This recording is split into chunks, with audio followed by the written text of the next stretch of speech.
26,000 নিয়োগ সংক্রান্ত মামলায় চার দেওয়ালের মধ্যে কোনো এক বিশেষ ব্যক্তি কী বলল তা নিয়ে আমার কোনো মত পোষণ করছি না। তবে তিনি মিডিয়ার সামনে যে দুর্নীতির কথা বলেন তাতে আমি সহমত পোষণ করি। তবে পুরো প্যানেল বাতিলের ক্ষেত্রে তার সাথে আমি সহমত নই। প্রশ্নের সম্মুখীন হয়ে তিনি বলেন সরকার বা এসএসসি নাম ধরে ধরে যোগ্যদের তালিকা দিক এবং তাদের নিয়োগ হোক, তাতে আমার কোনো আপত্তি নেই। আমার একটাই প্রশ্ন যে আপনি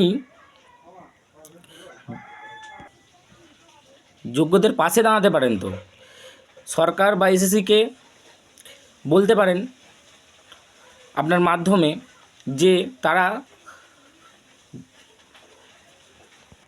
অযোগ্যদের সাথে সাথে যোগ্যদেরও তালিকা দিক এবং আমি যোগ্যদের পাশে